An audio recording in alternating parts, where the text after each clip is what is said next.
नमस्कार दोस्तों, मैं श्रीकांत निश्चल जीएस साहब यूट्यूब चैनल पर आप सभी का स्वागत करता हूं। दोस्तों, आज रविवार है 28/11/2021। दोस्तों, पर डे की तरह आज का दिन नहीं रहा। आज मैं सुबह देर से उठा और दोस्तों उठने के बाद मैंने अपने मोबाइल को चेक किया का पेपर आउट हो गया है, लीक हो गया है। और दोस्तों मुझे दूसरे ही क्षण अपने एक मित्र की कल की हुई बात याद आ गई। दोस्तों वह यह कहते हुए रो पड़ा कि सर मेरा कल का पेपर बहुत ही इम्पोर्टेंट है मेरे लिए। मेरे घर की स्थिति बहुत ही ख़राब है। मैं घर में सबसे बड़ा हूँ। मेरा छोटा भाई है, मेरी 2 बहनें हैं, पिताजी किसानी कर रहे हैं। कोरोना में दोस्त सर बड़ी स्थिति ख़राब हो गई है मेरे घर की। महंगाई दिन पर दिन बढ़ती चली जा रही है। मैंने किसी प्रकार से कर सर 80,000 रुपये तक देकर मैंने बीएड निकाला है। मुझे उम्मीद है सर कि मुझे ये टेट निकल जाएगा तो मेरा कहीं ना कहीं गुजर बसर हो जाएगा, कहीं ना कहीं मुझे नौकरी मिल जाएगी। जो समाज बोल रहा है, मेरे रिश्तेदार बोल रहे हैं कह रहे तुम्हारी तो एज निकलती चली जा रही है, तुम क्या करोगे आगे चल के, कुछ करते क्यों नहीं हो। सर मैं थक गया हूँ, मुझे अब बर्दाश्त नहीं हो रहा है। मेरे लिए यह पेपर बहुत ही इम्पोर्टेंट है सर।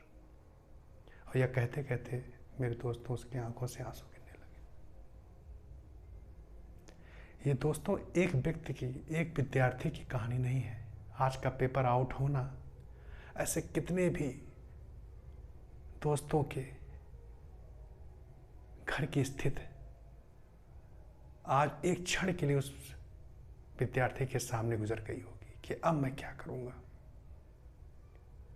दोपहर में मैं यूट्यूब चैनल को देखा तो उसमें योगी जी का किसी भाषण में कहते हुए सुनने में आया कि हम 1 महीने के अंदर पेपर लेंगे, लोगों के लिए रोडवेज की सुविधाएं दे देंगे, उनको फ्री आने जाने की सुविधा दे देंगे, जो पेपर लीक हुए हैं उन लोगों के ऊपर सख्त कार्रवाई होगी, और कई कई बातें बोली। और दोस्तों चूंकि आज संडे था तो मोदी जी ने भी मन की बात बोली थी। आज सर्वदलीय बैठक बुलाई गई है।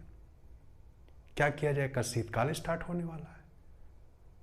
लेकिन दोस्तों इन सब के बीच में मेरे विद्यार्थियों का क्या होगा, उन व्यक्तियों का क्या होगा जिनकी एज एक पड़ाव के ऊपर खड़ी है, जहां पर उनके सामने अब कुछ भी नहीं दिख रहा है।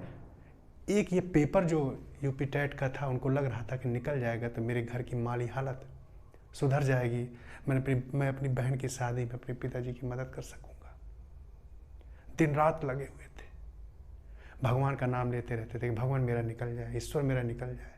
लेकिन आज क्या हुआ दोस्तों, न्यूज में जो भी बेचारे विद्यार्थी बाहर निकले उनकी आंखों से आंसू निकल रहे थे, रो रहे थे कि सर मेरा बीच में पेपर ले लिया गया। तो हमको लगा आखिर क्यों ले लिया गया, हमारे लिए पेपर अच्छा चल रहा है, मैं तो अच्छे ढंग से पढ़ के आया हुआ हूँ और पेपर अच्छा हो रहा है। उन लोगों ने कहा कि मेरा हो जाता, सिलेक्ट हो जाते। ऐसे मुझे न्यूज़ सुनने में आ रहे थे। बेचारे रो रही थी, लड़कियाँ रो रही थी। उनका रोना, उनकी हृदय वेदना यह व्यक्त कर रही है कि उनकी स्थिति बहुत ही ख़राब है। वो पढ़ते पढ़ते थक चुके हैं, बेरोजगारी उनको जकड़ ली है पूरी तरीके से, उनका कुछ भी नहीं हो रहा है, घर की स्थिति बहुत ख़राब है, जाएं तो कहाँ जाएं। और दोस्तों ये लोकतंत्र का सिस्टम गलत कहा जाए या खादी का सिस्टम गलत कहा जाए, हमने कोई गलती नहीं की योगी को बैठाने में, मोदी जी को बैठाने में, इसके पहले के जो भी लोग थे उनको बैठाने में। लेकिन दोस्तों सिस्टम जो है सुधर नहीं पा रहा, पेपर लीक हो जा रहे हैं। इसमें लड़के की क्या गलती है, इसमें उस सिस्टम से जुड़े हुए लोग जुड़े हुए हैं। और नुकसान किसका हो रहा है दोस्तों, हमारा परिवार बिखर रहा है। पैसा नहीं है तो कोई दोस्तों पूछता नहीं है, ताना मारने वालों की कमी नहीं है। एज बढ़ती चली जा रही है, लोग कहते हैं अरे भाई कब तक तैयारी करेगा।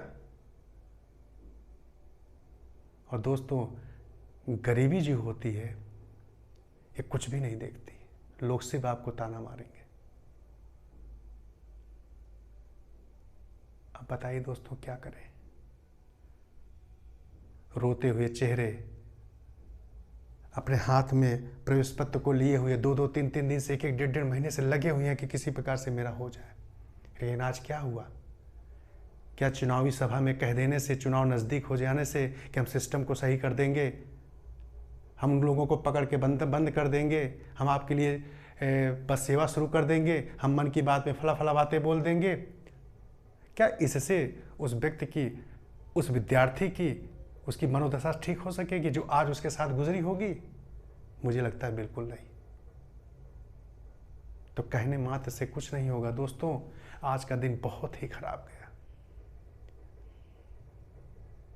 वो मेरा विद्यार्थी मेरे चेहरे के सामने बिल्कुल हर समय याद आता है। इसी प्रकार से लाखों विद्यार्थी, आज उनका दिन, आज उनकी रात कैसे गुजरेगी। आज वो घर जाएंगे तो अपने घर की फिर वही स्थिति देखेंगे जो वो पहले शुरू से देखते चले आ रहे हैं। और दोस्तों, बगल में, पड़ोस में मज़ा लेने वालों की कमी बिल्कुल नहीं है। कहेंगे अरे आ गए पेपर दे के, पेपर तो लीक हो गया, अब क्या करोगे तुम।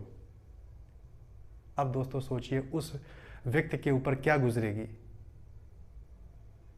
आज का दिन उसका कैसे गुजरेगा। क्या उसका आज का समय आ जाएगा? 1 महीने बाद क्या परिस्थितियां किसी व्यक्ति की रहती हैं, किसी को क्या पता। जब आप सब पर कानून बना सकते हैं तो इस पर सख्ती से कानून क्यों नहीं बना पाए अभी तक आप? जब आपको जनता ने पूर्ण रूपेण बैठा रखा है, चाहे यूपी में चाहे सेंट्रल में, तो आपने इसके लिए सुधार के लिए अभी तक कोई काम क्यों नहीं किया? कुछ लोग कहते सुने आएंगे अरे ये तो राजनीतिक बातें चल रही हैं। लेकिन दोस्तों, जिसके ऊपर गुजरती है वही जानता है। आज उन दोस्तों से पूछो, उन विद्यार्थियों से पूछो जो आज उनको लग रहा था कि मैं अब टेट क्वालिफाई कर जाऊंगा और मैं आगे चल के अपने घर की स्थिति को सही कर लूँगा, कन्फर्म है मेरा सिलेक्शन हो जाना। आज उनके ऊपर क्या बीता होगा जब उनको 1 घंटे के अंदर से पेपर ले लिया गया और उनको पता चला गया पेपर आउट हो गया। रोते हुए चेहरे बाहर निकल रहे थे। ये संविधान की गलती है या संविधान को चलाने वालों की गलती है? इस पर हम, आप और सभी को विचार करना बहुत ज़्यादा ज़रूरी है। धन्यवाद।